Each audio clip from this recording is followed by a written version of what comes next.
오늘의 말씀은 신약성경 고린도전서 2장 1절 뿐입니다. 고린도전서 2장 16절 고린도전서 2장 16절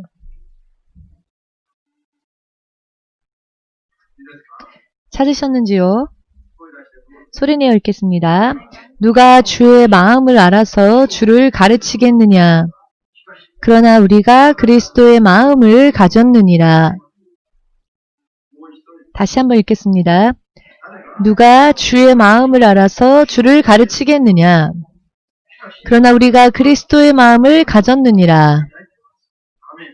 아멘. 기도하겠습니다. 지금도 살아계시며 창세 이전부터 이미 세우신 주님의 계획 속에서 변함없이 온 세상을 다스리시는 주되신 하나님, 우리가 내 나름대로 내 육신의 생각대로 주님을 따르지 못하고 살았었던 모든 나날을 회개하고 오늘도 주님을 따르기 위해서 주께 순종하기 위해서 주의 자녀로서 약속 안에서 살기 위하여 그리고 영원한 약속을 받는 것뿐만 아니라 주께서 약속하여 주신 여러 많은 면류관을 받을 수 있도록 또한 세상을 사는 동안에도 후회가 남지 않는 믿음 생활을 살 수 있도록 세상에 속고 세상에 무너지는 일이 없도록 주의 성령으로 인하여 우리에게 전해지는 이 말씀을 주의 종의 입술을 통하여 전하게 하여 주시옵고 또 한 사람 한 사람이 잘 깨달을 수 있게 하여 주시옵소서. 이 예배가 마지막까지 주의 뜻에 합당한 거룩한 예배가 될 수 있게 하여 주시옵고 주의 자녀들의 생애에 있어서 주의 이 말씀이 드러날 수 있게 하여 주시옵소서. 예수님의 이름으로 기도합니다. 아멘.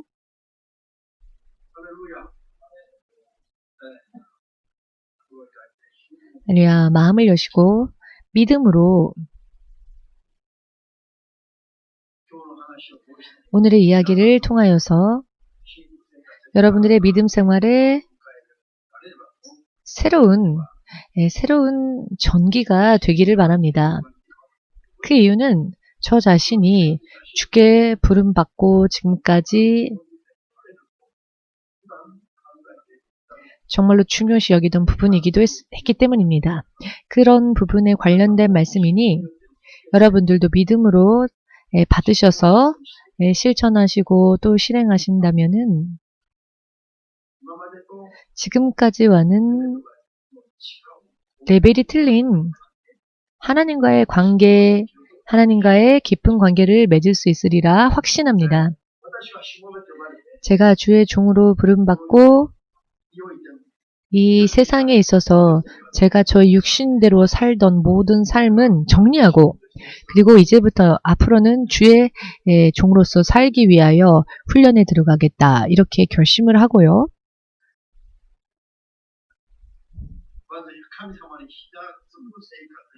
먼저 그 훈련에서 제일 먼저 시작한 것이 주님 앞에 무릎 꿇는 일, 기도하는 일이었습니다.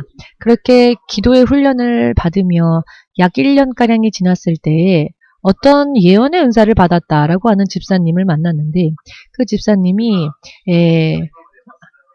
저에게 하나님의 그 예언을 준 부분이 있었는데요. 그 내용 중에 하나가 어떠한 내용이었냐면은 너를 향한 하나님의 계획은 이와 같은 비전이다. 그 비전은 말로 표현할 수 없는 비전이다. 하나님은 이와 같이 놀라운 비전으로 당신을 사용하고자 하나 조건이 있다. 가난한 사람들을 돌아보는 일을 먼저 섬기지 않으면 하나님께서 당신을 계획대로 사용하실 수가 없다. 하나님은 이와 같은 이런 종으로서 사용하시고자 하시는 계획이 있으나 먼저 가난한 자들을 섬기는 사역을 하지 않으면 하나님께서 당신과 함께 할 수 없다라고 하셨다라고 하는 이야기를 들었습니다. 그 당시 그런 이야기를 들었을 때는 잘 이해가 되지 않았었고 그러나 어떠한 정보 정도로 지식 정도로 듣기는 들었습니다만 그 내용이 얼마나 중요한 내용인지에 대해서도 알지 못했습니다. 그리고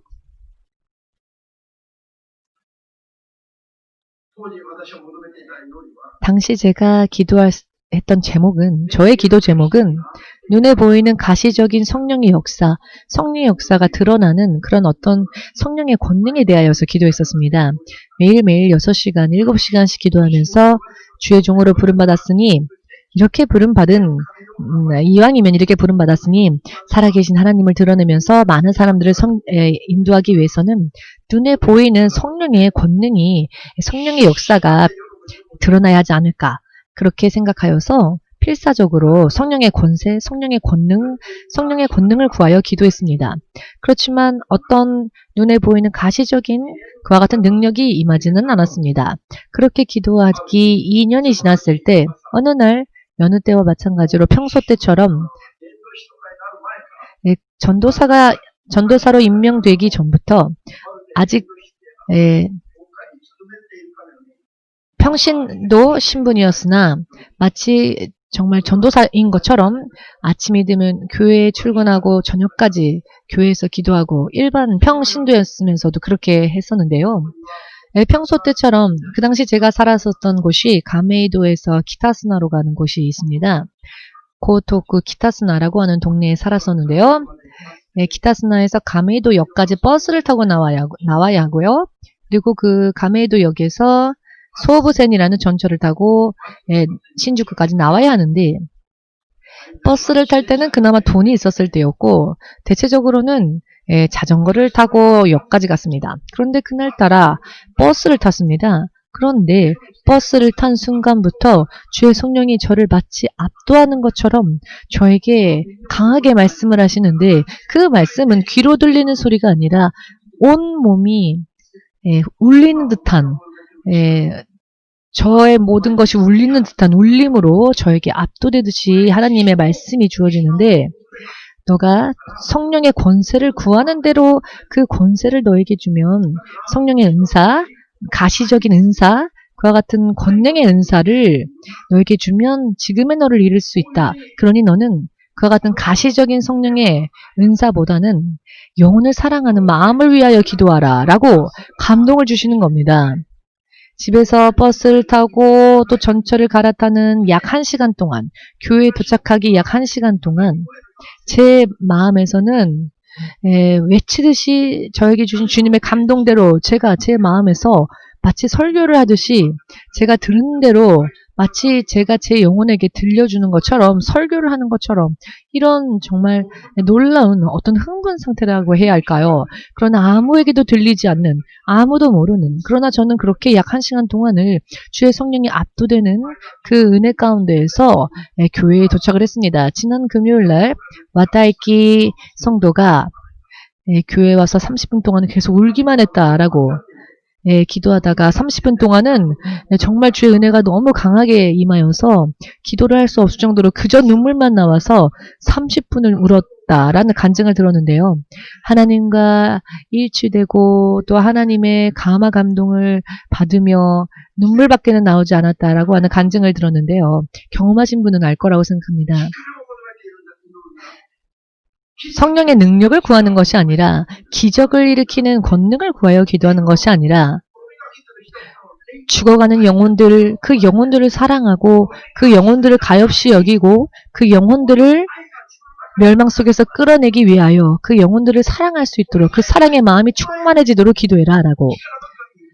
그 마음이 없으면, 사랑은 없는데 성령의 어떠한 이적과 기사와 표적을 행하는 능력만, 힘만 임하면 그것으로 인하여 오히려 교만해져서 사탄에게 돌아갈 수도 있다는 것입니다. 교만해져서 멸망할 수 있다는 것입니다. 그러니 기사와 표적을 행하는 은사보다는 멸망하는 영혼들, 그 가엾은 불쌍한 영혼들을 보고 불쌍히 여기고 긍휼히 여기며 사랑할 수 있는 마음을 구하여 기도하라 라고 하셨습니다. 주님께서 이와 같이 저를 사용하시기 위한 조건으로서 이러이러한 기획을, 주의 계획 속에서 저를 사용하시고자 하시지만, 주께서 저를 사용하시기 위해서는 먼저 저에게 있어서 필요했었던 것은 영혼들을 사랑하는 마음이었던 것입니다. 영혼을 사랑하는 믿음으로 주님을 섬기지 않으면 제가 또다시 스스로 교만하여져서 쓰러질 수 있기 때문에 기사와 표적을 행하는 능력을 너에게 먼저 줄 수 없다라고 하셨던 것입니다. 그 일이 있고 난 뒤 저의 기도 제목이 바뀌어졌고 주께서 말씀하신 대로 주의 감동을 받은 대로 사람의 영혼을 불쌍히 여기고 멸망하는 영혼들을 긍휼히 여겨 저들을 구원으로 인도하기 위하여 그 영혼을 사랑할 수 있는 사랑의 은사를 구하여 기도하게 되었는데요. 그리고 난 뒤 목회를 시작하게 되었습니다. 목회가 시작되어지고 노숙자 사역에 사역이 주어졌습니다. 노숙자 사역을 하기 시작했더니요. 매일 귀신 쫓고 병 고치고 이럴 일이 필요가 없었습니다. 그것보다 더 중요한 것은 매일 접하는 저들을 마음으로부터 끌어안는 저 노숙자들을 품는 그 사랑이 사역을 감당하기 있어서 얼마나 필요한지. 예를 들어 귀신 들린 자가 귀신을 쫓아달라고 부탁하며 오는 것도 아니고 그런 게 아니죠.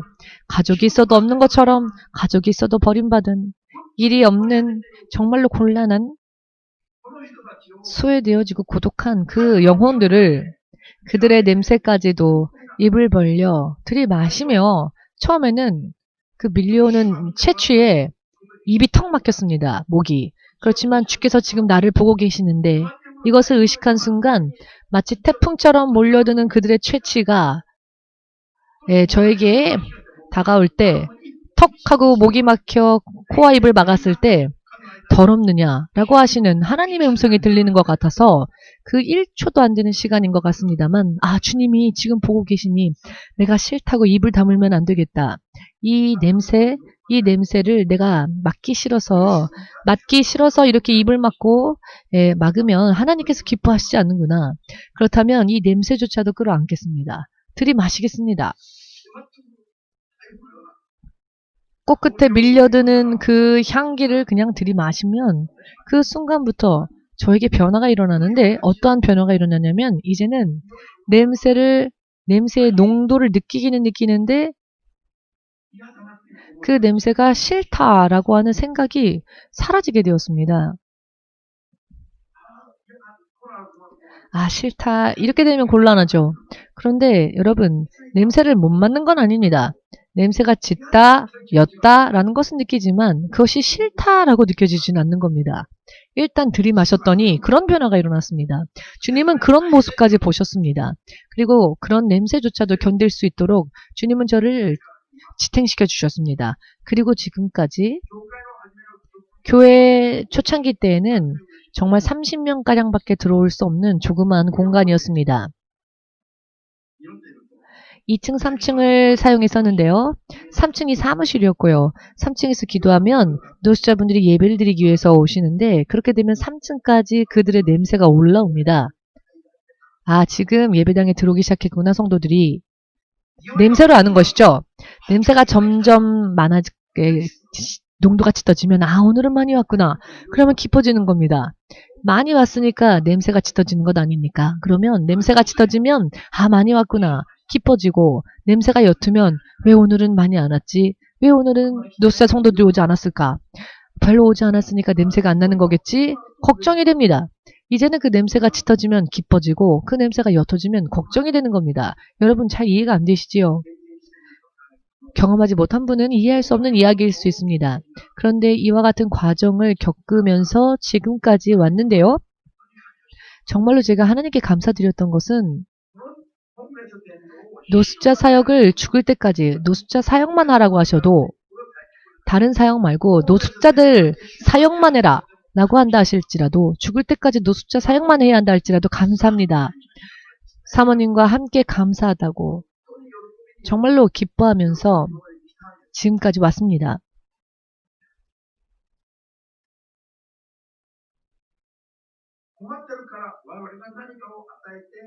저들이 무언가 궁핍하니까 내 안에 있는 무언가를 저들에게 줌으로써 저들을 도와준다라는 개념이 아니라 제가 목회자가 되어서 영혼들에게 전도를 함에 있어서 자기 자신이 온전하지 못한 믿음이 아니라 온전한 믿음으로 이 노숙자분들을 통해서 오히려 성장할 수 있게 되었다는 것을 깨닫게 되었고,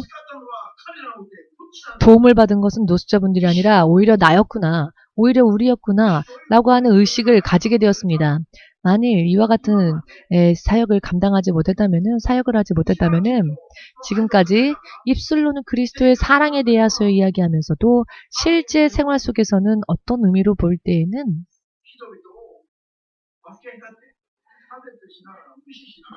가난한 자들을 어쩌면은 차별하고 혹은 무시하고 그렇게 하나님께서 기뻐하시지 않는 목회를 자기 마음대로 했을지도 모르겠습니다.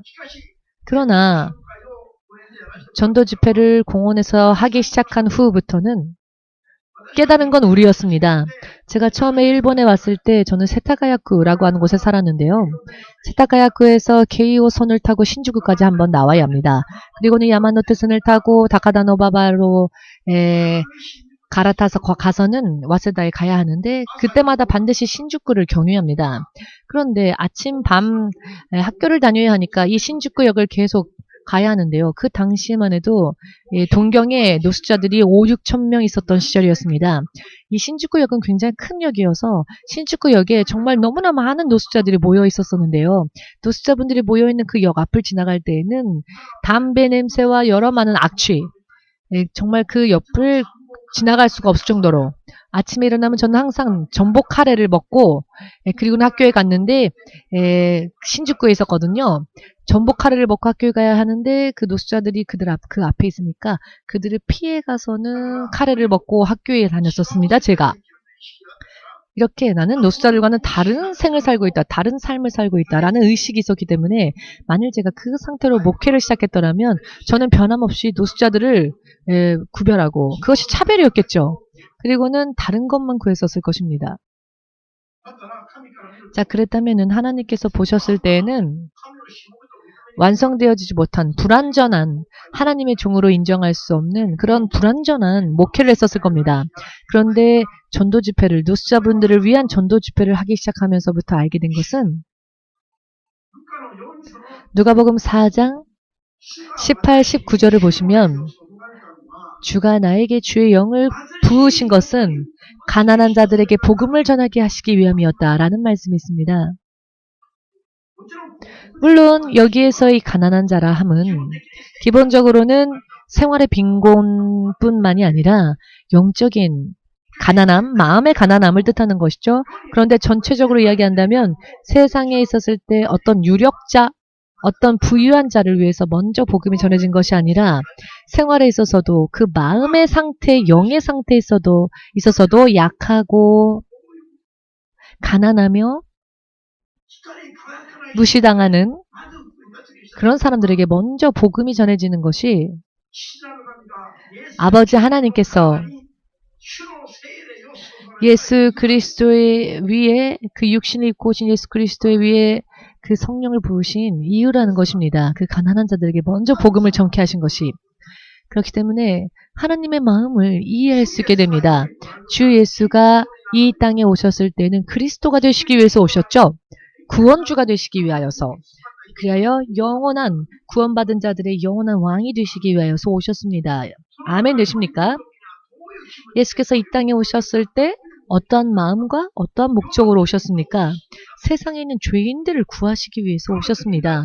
세상에 있는 죄인들, 세상에 있는 연약한 자들에게 나타나서, 봐라, 내가 이렇게 전능한 하나님이다. 내 앞에서 무릎 꿇어. 내 능력이 보이지 않느냐? 내 왕의 면류관이 보이지 않느냐? 내 뒤에 있는 천사들이 보이지 않느냐? 이렇게 당신을 과시하기 위해서 오신 것이 아니었지요. 당신을 자랑하시기 위해서 오신 것이 아니었습니다. 주님은 당신의 강력함을 보이시기 위해서, 당신의 어떤 강함을 보이시기 위해서가 아니라, 이 땅에서는 침뱉음을 당하고 짓밟히시더라도, 핍박당하고 박해받으시며 무시당하더라도 당신의 희생제물로서 하나님의 어린 양이 되어 세상의 죄인들을 구원하시기 위한 것이 목적이었습니다. 내가 하나님이다 라고 위시하기 위해서 오신 것이 아니라 이 세상에 있는 죄인들을 구하시기 위해서 오신 것이 바로 예수께서 구원주가 되시기 위하여 오신 길이었습니다.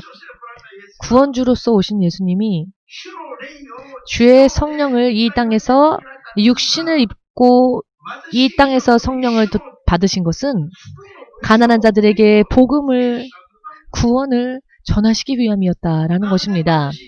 어찌하여 가난한 자입니까? 왜 가난한 자일까요? 하나님의 마음이 그렇습니다. 예를 들어 여러분, 아이를 낳았을 때 자녀가 예를 들어 자녀를 낳아본 어버이들은 그 마음을 아실 수 있을 거라 생각합니다. 예를 들어서 아이가 3명 있다 합시다. 아이가 3명 있다고 합시다. 3명이라면 알겠시겠죠? 자, 아이가 3명 있다 합시다. 그런데 그 3명의 자녀 중에 1명이 병들었습니다. 3명 중에 1명이 병들었습니다. 그러면 밤낮 없이 이 아이가 병들었음으로 인해 제대로 잠도 청하지 못하고 고통받고 있는 겁니다. 그런데 다른 2 아이는 건강합니다. 공부도 잘하고 있고. 자, 이런 자녀를 둔 부모가 있다 합시다. 그렇다면 이 부모의 마음은 언제나 공부를 잘하고 건강한 아이들과 함께 기뻐하는 것이 아니라, 물론 그것은 그것대로 좋지만은 지금 아픈 아이, 지금 고통받는 아이에게 사실 어버이의 마음과 정신은 더 집중이 될 것입니다. 아무래도. 그렇게 생각하려고 노력해서 그런 것이 아니라 아이들 중에 누군가가 아프면 밤낮 없이 그 아픈 아이에게 온 신경이 갈 것입니다. 아이가 아픔으로 인해 그 근심이 끊어지질 않을 겁니다. 지금 약해진 아이, 그 아픈 아이 때문에 마음이 고통스러울 겁니다. 이 이야기를 이해할 수 있는 사람들은 참된 어버이의 마음을 갖고 있는 사람이고요. 무슨 말하는 거지? 라고 하는 사람은 어버이의 심정을 가지지 못한 사람이지요. 이 어버이는, 이런 부모는 지금 곤란에 처한, 지금 아파하는, 고통받는 자녀를 가진 부모는 아무리 산의 진미가 있고 아무리 좋은 일들이 있어도 그 아이 때문에, 그 고통받고 있는 아이 때문에, 다른 그 무엇보다도 고통받은 아이 때문에 온 신경이 집중되어 있고 항상 그 아픈 아이에 대한 마음이 사라지지를 않죠. 이것이 깊은 근심이 되고 아픔이 되어서 그 부모를 괴롭힐 것입니다.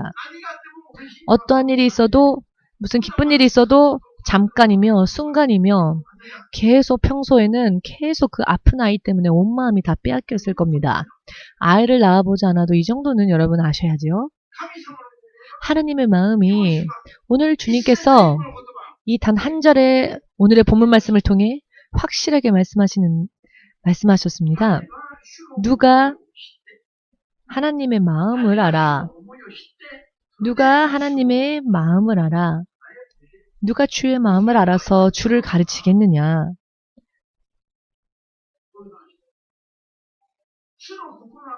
주의 마음을 알지 못한 채, 어버이의 마음을 알지 못한 채 건강한 아이, 성적이 좋은 아이, 부유한 아이, 그런 자식에 대해서는 언제나 자랑하고, 그러나 그 이외에 형제 자매가 아파하고 힘들어하고 고통스러운 운명에 처했어도 그런 것에는 시선도 돌리지 않고 언제나 자기만 자랑하고, 예를 들어서 내 자녀 중에 건강하고 공부 잘하고 잘 나가는 아이가 아픈 자기 형제에게는 마음이 없이 부모에게 나와서는 내가 이번에도 공부를 잘했으니 용돈을 더 올려달라, 이런 말만 하고 아파하는 형제에 대해서 생각하지 않는 그런 아이가 있다면 어버이의 마음으로서 이런 일을 기뻐할 수 있을까요?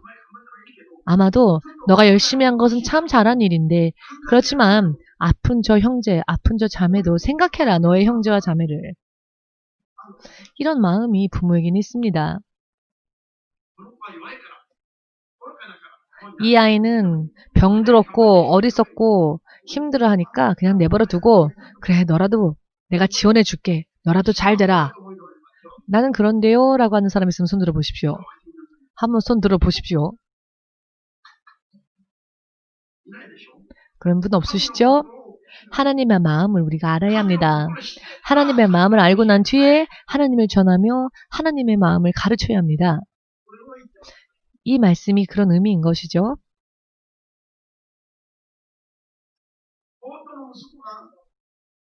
탕자가 있었습니다. 이 탕자가 자기가 받게 될 재산을 미리 상속받고는 아버지의 품을 떠나 먼 곳으로 여행을 떠나서는 방탕의 극치를 달렸습니다. 마침내는 온 재산을 다 탕진하고 더 이상 먹을 것도 없을 정도로 가장 궁핍함의 처지에 빠지고 난 뒤에는 그가 생각을 합니다. 아, 우리 아버지의 집에는 아버지의 집에 고용되어진 하인들조차도 충분히 배부르고 윤택한 삶을 살았는데 나는 그런 아버지를 두고 아버지를 떠나서 이렇게 비참해졌구나. 그러나 나는 이미 아버지로부터 내가 받아야 할 목을 다 받아버렸으니 그리고 아버지를 떠나버렸으니 아버지와 다시는 만나지 않을 것처럼 미련 없이 떠났는데 지금 내가 다시 돌아간다 해서 아버지를 볼 면목이 없다. 내가 어떻게 할까? 그러나 마침내는 도저히 어떻게 할 수가 없어서 내가 아버지의 아들이 아니라 아버지 집의 하인들 중 하나라도 좋으니 일단 아버지께 돌아가서 받아달라 하자 라고는 돌아갑니다. 그때 아버지가 그 아들을 어떻게 말합니까? 죽었던 아들이 살아 돌아왔다. 이렇게 기뻐했습니다. 죽었던 아들이 살아 돌아왔다. 아직 아들이 집에서 멀리 떨어져 있는데 그럼에도 불구하고 아버지는 그 아들에게 달려 그 아들을 끌어안고 그 아들에게 입술을 맞추며 그 아들이 돌아온 것을 기뻐했다는 겁니다. 부모는 아이가 잘못했을 때 후에 나무랄 수는 있지만 그래도 돌아온 아이를 먼저 끌어안습니다. 실패자가 되어서 왔다 할지라도 어버이는 먼저 긍휼히 여기고 그 아이를 품습니다. 그 아이를 품고 볼에 입을 맞추죠. 아이를 향한 긍휼의 마음이 자연히 나타나기 때문입니다. 그런데 자, 이 첫째 아들은 돌아온 탕자에 대하여서 자기의 아우에 대하여서 질투를 했었죠. 일본 말로는 야끼모치를 야꾸라고 하는 속담이 있는데 이것은 질투한다라는 뜻인데요. 야끼모치는 또 다른 말로 떡이라는 의미도 있습니다. 자, 떡을요. 자꾸 만들면 안 됩니다. 이것은 일본 말로 농담이기도 합니다만은 왜 자꾸 떡은 명절 때만 떡을 만들면 되지 왜 시시때 때 없이 떡을 만드냐 즉 왜 질투를 하느냐 이런 말인데요. 이 첫째 아들은 아버지에게 이렇게 투정을 부립니다. 나는 아버지 곁을 떠난 적도 없고 언제나 아버지를 위해서 열심히 일했고 밤낮 없이 일했지만 나를 위해서 내 친구들을 위해서 식사 한번 차려준 적이 없으면서 저 탕자가 돌아왔더니 이렇게 연애까지 여십니까? 라고 화를 냅니다. 자기의 아우가 돌아온 곳에는 관심이 없습니다. 여러분, 가난한 영혼이 구원 얻었으면 모두가 기뻐 흥분해야 하는데 나랑 관계없는데 나는 성경 읽어야지. 아, 주님은 살아계셔. 이 지식, 정보 머리에만 들어오고 마음에는 들어오지 않죠? 머리에는 지식이 많이 있죠? 그런데 마음에는 없습니다. 누군가 한 명이 구원받았다. 누군가 한 명이 그 죄의 사슬에서 해방받았다. 이런 이야기를 들어도 기쁨이 없습니다. 왜? 긍휼이 없으니까. 하나님의 사랑이 없으니까. 하나님의 사랑이 없으니까 그렇습니다. 하나님의 사랑이 있으면 공부하기 전에 먼저 기뻐하죠. 먼저 축하합니다. 먼저 박수를 칩니다. 먼저 기뻐합니다. 그리고 난 뒤에 성경을 읽었더니 성경이 보이는 겁니다. 의미를 이해하시겠는지요? 어버이의 기쁨에 누가 함께 참여할 수 있을까요? 이 어버이의 마음은 지금 너가 공부할 때가 아니다. 지금은 저 잃어버린 형제를 위해 울어야 한다. 잃어버린 형제가 또 구원받을 때는 기뻐해야 한다. 그렇게 하지 않는다면 위선자라는 겁니다. 아멘 되십니까? 어버이의 마음을 아는 자, 그 사람은 어버이에게 기뻐함을 입고 어버이의 쓰임을 받을 수 있습니다. 아버지 마음에 완벽히 합한 아들이 있으면 아들이 용돈 주세요라고 하지 않아도 아버지가요. 학교 가기 전에 예를 들어서 아버지 용돈이 부족해요. 용돈 좀 올려주세요. 만일 형제가 아프고 힘들어해도 그 형제를 돌아보진 않고 나에게 축복을, 나에게 용돈을 이렇게만 하는 아이가 있다면 그 아이에게 용돈을 주겠습니까? 누가 하나님의 마음을 아는 하나님의 자녀가 되었는가? 부모가 품는 자는, 하나님이 품으시는 자는 고통받고 병들며 가난한 자들입니다. 의미를 이해하셨다면 주님께 영광 돌리시기를. 주 예수께서 하늘의 보좌를 버리시고 하늘의 보좌를 버리셨다고 하는 것은 여러분 이게 얼마나 대단한 일인지 아십니까? 예를 들어서 일본의 천황 혹은 어느 나라의 왕, 그 누군가에게 그 왕의 자리에서 내려와서 약 3년 반 동안 가장 가난한 자들, 가장 낮은 자들을 위하여 함께 살라라고 한다면 세상 어느 왕이 그 말에 응하겠습니까? 대통령 그만두고 가장 낮은 곳에서 일하라, 공무원이 되어서라고 한다면 대통령이라는 그 자리를 혹은 왕이라는 그 자리를 버려버리고 가장 낮은 곳으로 갈 수 있을까요?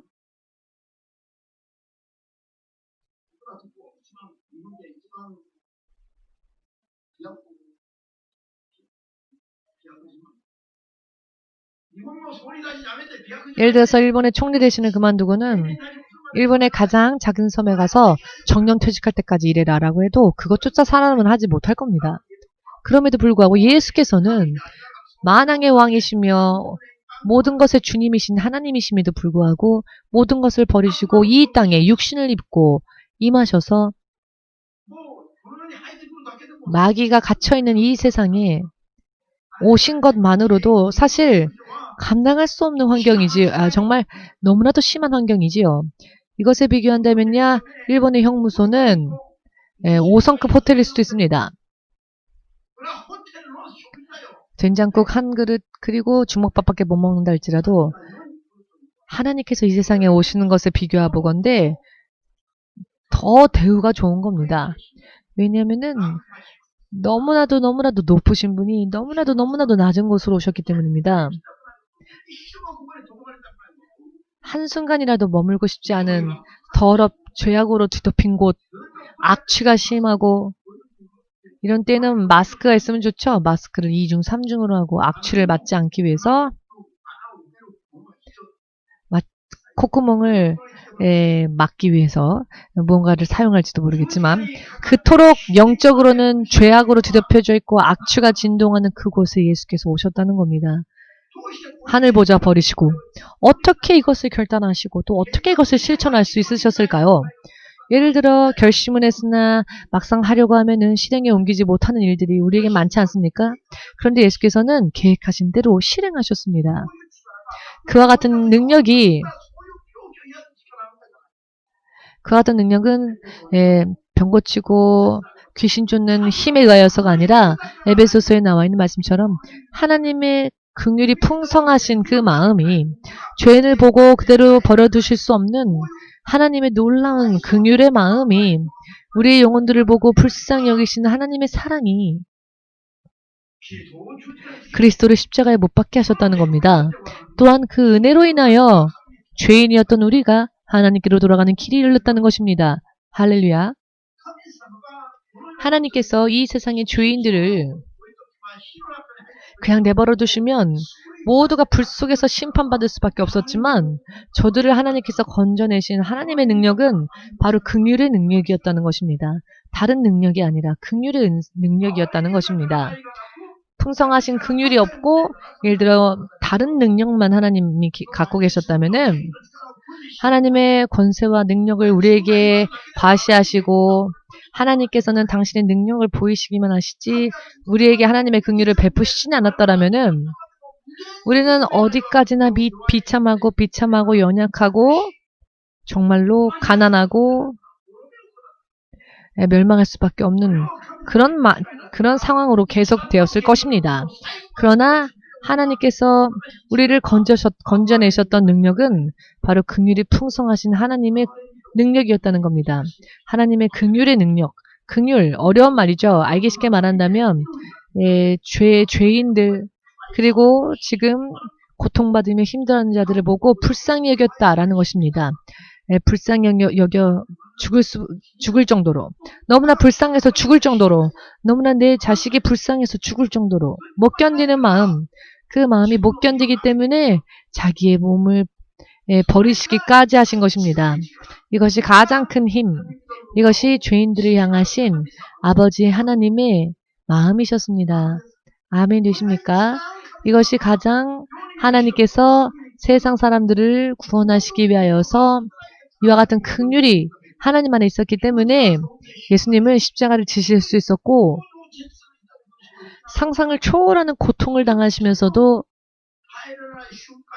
견딜 수 없는 그 순간순간을 마지막까지 견디실 수 있었던 힘은 예수께서 그 길을 걷지 않으시면 지옥 속으로 빠질 수밖에 없는 온 인류의 사람들을 구할 수 있는 다른 길이 없었기 때문입니다. 그렇기 때문에 이 길을 가실 수밖에 없었던 것입니다. 그만두실 수가 없었던 것입니다. 내 부모, 내 자녀, 내 가족을 포기할 수 있습니까, 여러분? 여러분들의 가족에 대해서 한번 생각해 보십시오. 내가 이 아이를, 내가 나의 부모를 불 속에 들어가도 어쩔 수 없이 하고 포기할 수 있겠습니까? 얼굴을 보면 순간 어떻게 될까요? 화가 납니까? 얼굴 보면? 두 번 다시 보고 싶지 않습니까? 어떠십니까? 예수님의 마음을 품고 그 얼굴을 바라보면 내가 이 사람을 어떻게 포기할 수 있을까? 나는 절대 포기할 수 없다. 절대로 이 사람이 멸망하는 것을 두고 볼 수 없다. 내가 이 아이를 위해서라면 내 목숨이라도 걸겠다. 그와 같은 마음이 물론 우리 사람에게는 없지만 성령께서 우리에게 주시면 그 마음이 우리에게 주어집니다. 지금 여러분들 얼굴을 보니 그런 마음이 없다는 걸 알겠습니다. 솔직히 말해보십시오. 우리에게는 본디 그런 긍휼이 없습니다. 얼굴 보라고 해서 보았더니 화가 나지요? 지금 방금? 그러니까 우리에겐 사랑이 없습니다. 그래서 하나님은 우리를 기대하지 않으셨습니다. 우리에게 그런 마음이 있을 것을 하나님은 생각하시지도 않습니다. 왜냐하면 우리에게 그런 마음이 없다는 것을 알고 계시기 때문에 하나님은 하나님께 구하라 하셨습니다. 왜냐하면 성령 안에만 그 힘이 있기 때문입니다. 긍휼히 여기는 마음, 사랑하는 마음이 성령에게 있기 때문에 오직 성령에게 있는 그 성령 안에 있는 그 긍휼한 마음, 사랑의 마음, 그 마음을 받아서 내 부모, 자녀를 품고 주의 마음을 알아서 그들에게 또 주의 마음을 전하는 자. 하나님은 그와 같은 사람을 찾으십니다. 하나님께서 시몬선 목사를 일본 선교를 위해 사용하시기 위해 계획을 세우셨던 주님께서 저를 사용하시기 전에 조건이 있다는 것입니다. 눈에 보이는 가시적인 은사만 받으면 교만함으로 인해 쓰러질 수 있으니 그와 같은 능력보다 먼저 불쌍한 영혼들을, 가난한 영혼들을 마음에 품을 수 있는 영혼을 사랑하는 마음, 영혼을 사랑하는 은사를 먼저 구하라. 그와 같은 은사가 없으면은 아무리 놀라운 비전이 있다 할지라도 쓰러질 수밖에 없다. 먼저 너의 안에 사람의 영혼을 불쌍히 여기는 하나님의 긍휼의 마음, 하나님의 긍휼의 은사가 충만해질 수 있도록 기도해라. 그 긍휼로서 목회할 수 있도록 하라라고 하신 것입니다. 이것이 지금까지도 하나님께서 세상의 죄인을 위하여서 구원주로 오실 때에도 가장 강하게 역사했었던 힘이 바로 긍휼의 힘입니다.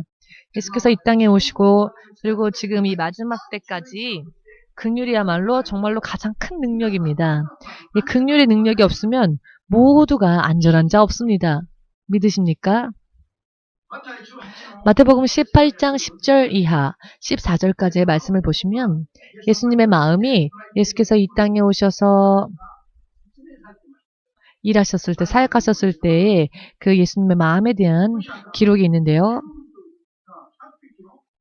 만일 너희 중에 100마리의 양을 가지고 있는 자가 있는데 그 100마리 중 한 마리의 양이 길을 잃어버렸다면 너희는 어떻게 할 것인가? 99마리 있으니 한 마리는 그냥 버리고 잘라버릴 것인가? 혹은 나머지 99마리 길을 잃지 않은 건강한 99마리를 산기슭에 두고 산속에 두고 잃어버린 그 양을 찾기 위하여서 나가지 않겠는가? 하고 묻습니다. 주님께서 물으십니다. 여러분들이면 어떻게 하시겠습니까? 건강한 99마리 있으니까 그냥 건강하고 좋은 사람들하고 우리는 99마리나 있다 하고 함께 즐기며 연애를 즐기는 목사가 되고 싶은가? 혹은 건강한 사람들은 건강하니까 나머지 한 마리 길을 잃어버린 지금 곤란함을 당하고 있는 생사가 위험한 어둠의 골짜기를 걸어가고는 그런 양을 찾기 위해서 때로는 이 피리를 불면서 험난한 길을 되찾으며 그 길 잃어버린 어린 양을 찾으러 가지 않겠느냐라고 예수께서 질문하시죠. 우리의 판단은 상관없습니다. 우리의 판단을 존중하시기 위해서 물으신 것이 아니라 이 질문은 한 마리의 양을 찾아 떠나는 목회자가 누구냐? 예수님은 그런 사람을 찾으신다는 것입니다. 아멘이십니까? 여러분들 중에 목사님은 1년 지나도록 나한테 전화 한 통 안 해주고 문자 하나 안 보내줘. 당신은 99마리입니다. 즉 건강하며 부족함이 없으며 하나님의 은혜가 임하고 있고 충분히 하나님께서 인정하시는 사람들입니다. 그러나 문자 보내고 전화하고 언제나 조심하고 주의하는 사람은 길 잃어버린 자들 혹은 그냥 그대로 내버려 두면 다시 하나님께로 돌아올 수 없을 수도 있는 위험한 사람들, 그와 같은 사람들을 위하여서 항상 마음이 깊은 근심과 아픔으로 가득 차서 언젠가도 드린 말씀이지만 주의 종이 되고 난 뒤 지금까지 모든 걸 다 잊어버리고 아주 후련하게 자유를 누리면서 오늘은 정말 아무런 근심이 없다. 속이 후련하다. 너무나도 상쾌한 기분이다 라고 생각한 적이 주의 종이 되고 난 뒤 한 번도 없습니다. 어딘가에서 누군가는 힘들어하고 있고 어딘가에선 누군가가 시험 들었고 어딘가에선 누군가가 길을 잃어버리고 있고 어딘가에는 또 누군가가 방황하는 양이기 때문입니다. 하나님의 신실하신 사람들은 이와 같은 사람들과 함께 그 마음이 있기 때문에 그러나 그렇게 하지 않으면 또 안 됩니다. 시간이 지나면은 긍휼이 없는 그 사람이 쓰러지기 때문입니다. 가진 자, 유력한 자, 건강한 자와 함께 오늘은 내가 식사 대접할 테니 나오세요. 좋죠, 그 순간은. 그러나 시간이 지나고 난 뒤에는 보이지 않는 곳에서 하나님으로부터는 점점 떠나가고 있는 겁니다. 왜냐하면 하나님의 마음이 그 안에 없기 때문입니다. 아멘 되십니까? 예수님께서 강조하고 계시는 것은 계속 이 세상에 하나님의 교회, 그리스도의 교회를 세우시고 성령의 역사가 강하게 일어날 때 성령과 성령의 지혜의 충만함을 받은 7 집사를 온 예루살렘에서 선출해서는 최초의 집사로 세웠죠. 그 7 집사에게 무엇을 명령하며 섬기도록 하게 하였습니까? 온 예루살렘의 가난한 자들을 향한 구제, 가난한 이들을 위한 구제를 그들에게 맡겼습니다. 7 집사에게. 초대교회에서 유명한 7 집사가 주님 앞에 부름받고 세워진 이유, 목적은 가난한 자, 곤란한 자들을 위한 구제였습니다. 지금의 일본어로 말한다면은 다키다시라고 말합니다. 즉 음식을 만들어서 나눠주는 일, 오늘날의 말로 표현하자면 그와 같은 직분을 감당케 하기 위해서 교회가 처음 세워지고 성령과 성령의 지혜 충만함 받은 7 집사를 세워서는 그 초대의 7 집사에게 어떤 직분을 주었느냐면 가난하고 불쌍한 영혼들을 섬기는 구제 사역을 맡겼다는 것입니다. 가장 마음 깊은 곳에 이것을 토대로 하고 이 긍휼, 하나님의 사랑을 토대로 하고 이 사랑을 토대로 하여 성장하지 않으면 진짜 크리스찬이 되기 어렵다는 것입니다. 믿으신다면 아멘으로 주님 앞에 영광 올리시기 바랍니다. 사도 바울은 본디 교회를 핍박하던 자였죠. 그런데 그가 다메섹 석상에서 부활하신 예수님의 성령을 만났고 그가 압도당하여서 아직 그분이 누구신지도 몰랐지만 그는 오 주여 당신은 누구십니까? 라고 질문합니다. 그 분위기에 압도당하여 그분이 누구신지도 모르면서 오 주여 라고 자기도 모르는 사이에 그 분을 주라고 부릅니다. 오 주여 당신은 누구십니까? 라고 이렇게 사도 바울이 물었죠.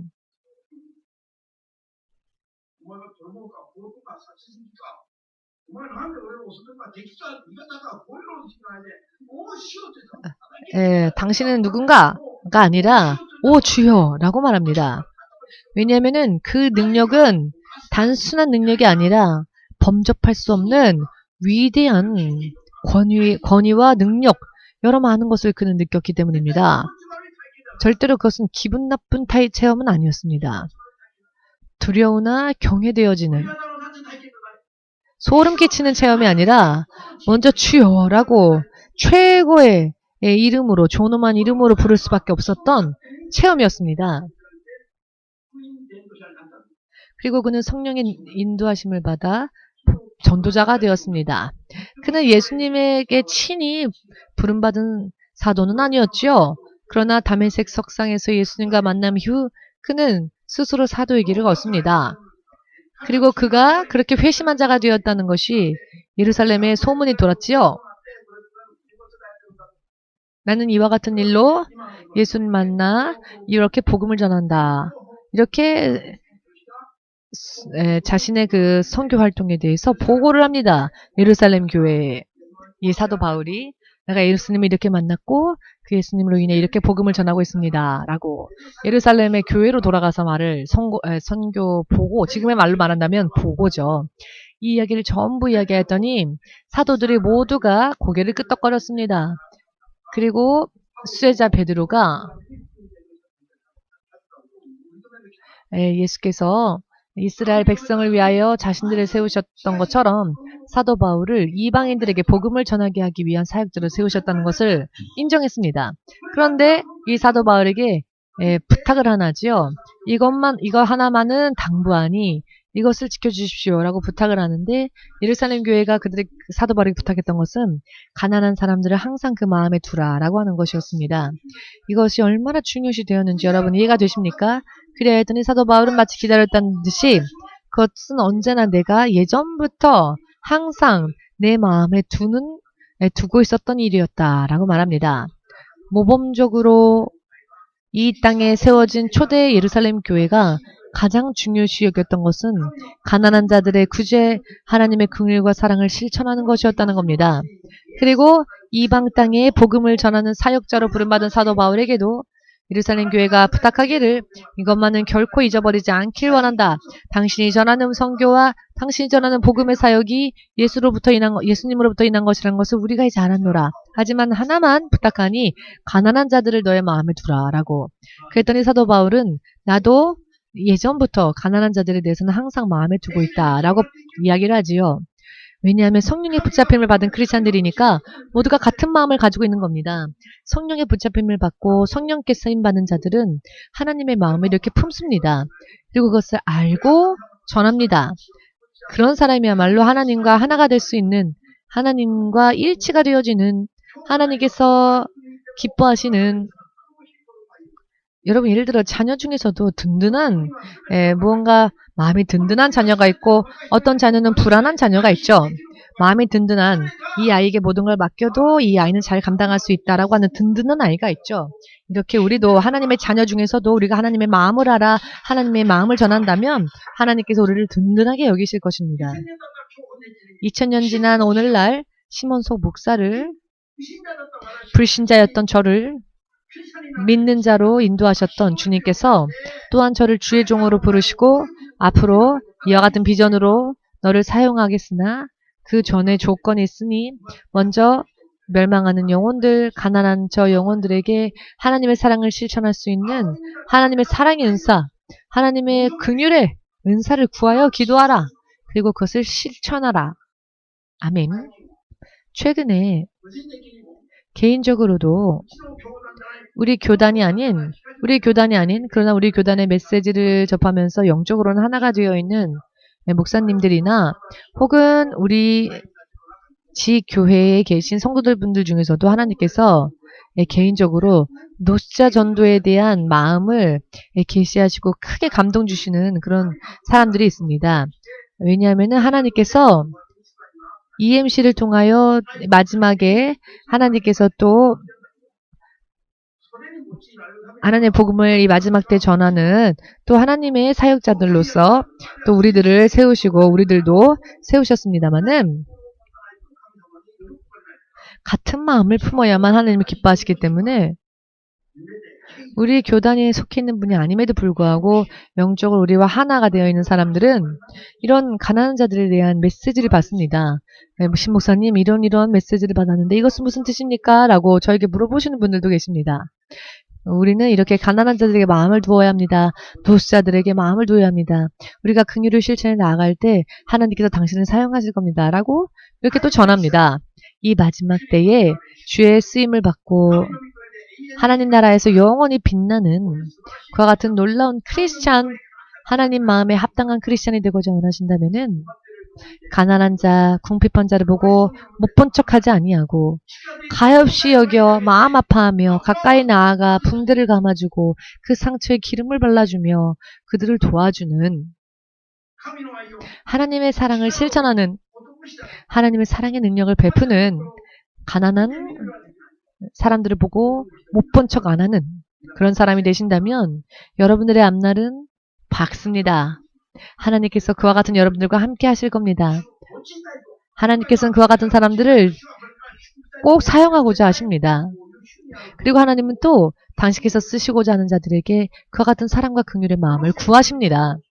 성령의 음성을 분별하셔서 앞으로의 내 미래가, 내 앞날이 누구보다도 빛나는 하나님께 누구보다도 가까이 나아가는 그와 같은 사람이 되고자 원하신다면 아멘으로 오늘의 메시지를 받으시고, 그러나 본디 우리 안에는 없는 이 사랑과 긍휼, 이것은 오직 성령 안에 있는 또 능력이니 성령께 계속 구하고 구하여서 죄인을 보고도 못 본 척 안 하고 불쌍히 여기고 또 가난한 자들을 보고 못 본 척 안 하고 그들을 도와주기 위해 마음을 쏟는, 마음으로부터 접하고 마음으로부터 다가가며 마음으로부터 나눌 수 있는 그러한 능력을 구하시기 바랍니다. 마지막으로 간증을 하나 하겠습니다. 제가 지난주에 정말 하나님 앞에 너무나도 부끄러워서 회개했던 내용인데요. 기도했던 내용입니다만은 그것이 무엇이었느냐 하면은요. 지난주 금요일 이었던 것 같습니다. 정확한 요일은 사실 기억이 안 나지만 약 1, 2주간 약 1주 전의 금요일이었던 것 같습니다. 약 열흘 정도 지난 것 같기도 합니다. 제가 잠들었는데 주님이 또 깨우셔서 또 자고 싶어요 하고 주님이 깨우시는데 그 깨우시는 신호를 무시하고 또 잠들었습니다. 다시 두 번째 깨우시는 겁니다. 시계를 보니 아직 일어날 시간이 훨씬 되기 전이었습니다. 그래서 또 모르는 척 잤습니다. 사실은 그렇게 모르는 척하지 않는데 그날 따라서 그랬습니다. 그런데 그렇게 모른 척하고 자면 또 꿈을 꾸고 또 일어나서 모른 척 자면 또 꿈을 꾸고 세 번째 주께서 또 깨우시는데 더 이상은 이렇게 모른 척하면 안 되겠다. 기도해야 되겠다. 하여서 기도를 했는데 자다가 깨고 자다가 깨고 자다가 깨다가 이렇게 3개의 꿈을 꾸었습니다만 그 꿈 중에 하나가 무엇이었느냐면은 노숙자 전도에 대한 저의 마음의 변화에 대한 꿈이었습니다. 노숙자들을 향한 제 마음의 흐트러짐에 대한 꿈이었습니다. 알기 쉽게 말씀드린다면은 잠시 전에 설명드렸습니다만은 노숙자 전도에 대해서 정말로 주께서 기뻐하시는 그 일을 여태까지 그래도 해왔습니다만 지난 꿈속에서 저의 집이 이렇게 있었고 제 집에 가족들이 있고 또 여러분들이 있어서 화기애애하게 교제를 나누고 있었습니다. 그리고 밥그릇에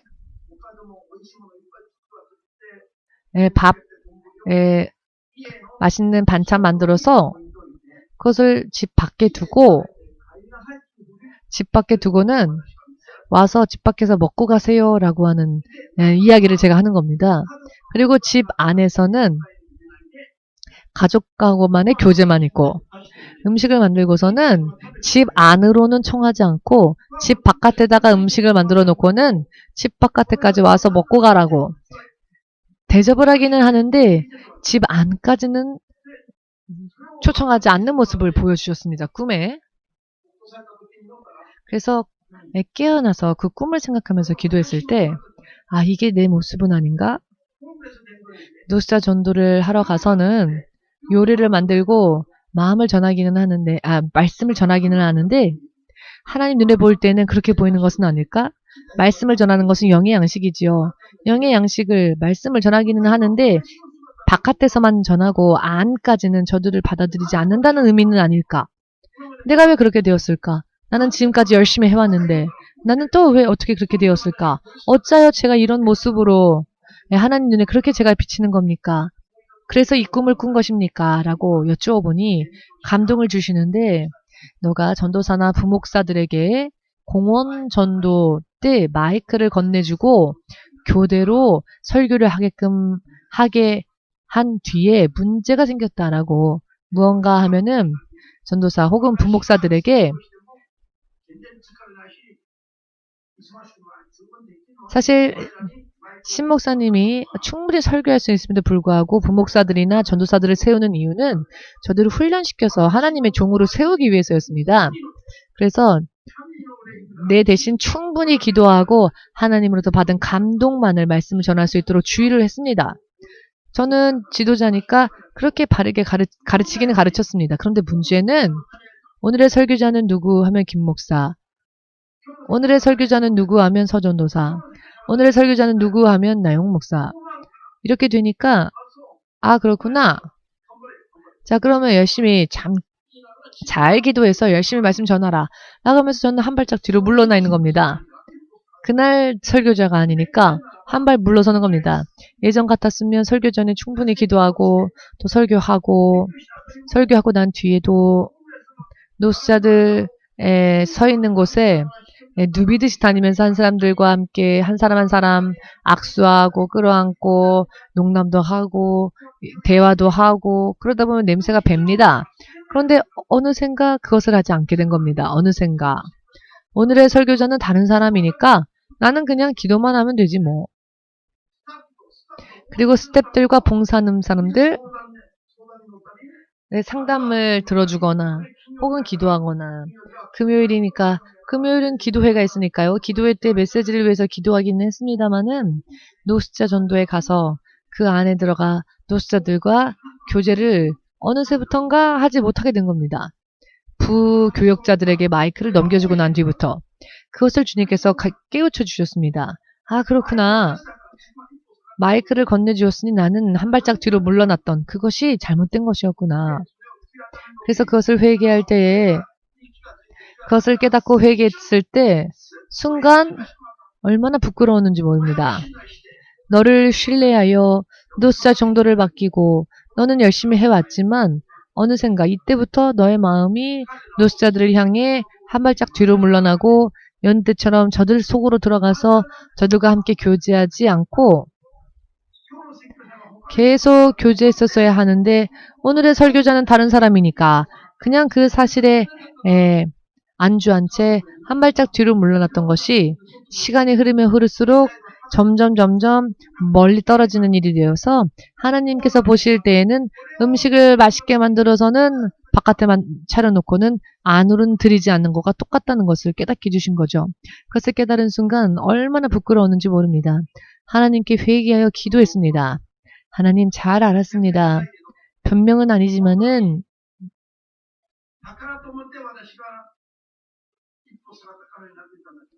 한 발짝 물러선 것처럼 된 것 같이 되었지만 제가 설교 날이 아니더라도 저들의 안으로 들어가서 예전처럼 걸으면서 그들의 냄새도 맡으면서 저들의 상황과 형편 어떠한지 한마디라도 물으며 또 예배도 오라고 권면하면서 했었던 그 일들이 하나님께서 보실 때는 가족 간의 교제와 같이 보이셨구나. 그 일을 그만두었더니 음식을 만들어서는 바깥에다 차려놓고 먹고 가라. 그리고 집 안에 가족들과의 교제 속에는 그들을 초청하지 않았다. 즉 깊은 내면까지 그들을 받지 않았다. 라고 하는 것이죠. 다시 한번 깨닫고 결심했습니다. 알겠습니다. 주님. 제가 설교하는 순서가 아니라 할지라도 제가 노숙자들 사이를 누비면서 그들과 인사하고 그들과 대화하면서 그들과 교제하면서 더 그들에게 다가가도록 하겠습니다. 그렇게 결심하고 그렇게 다시 새롭게 그들과 대하였더니 3명 이상 교회에 예배드리러 오게 되었습니다. 이렇게 잠시 잠깐 대화하는 것만으로도 하나님 앞으로 이렇게 오는 영혼들이 있는데 한 발짝 뒤로 물러서서 그게 답다고 생각하지 않았었지만 영적으로는 그와 같은 경월과가 되어버렸다는 겁니다. 제가 여기에서 다시 결심한 것은 다시 열심히 하겠습니다. 그리고 앞으로 전도 집회에 나갈 때 예전에 제가 깨달았던 부분이 느끼고 있었던 부분이기도 합니다만 서로 얘기하는 건 좋은데 서로 사이좋게 하는 건 좋은데 여러분들도 마찬가지입니다. 노숙자들에게 더 관심을 주십시오. 노숙자들과 우리들 자기네들끼리 봉사하는 사람들끼리만 화기애애하게 있는 게 아니라 노숙자분들을 더 안으로 더 받아들이고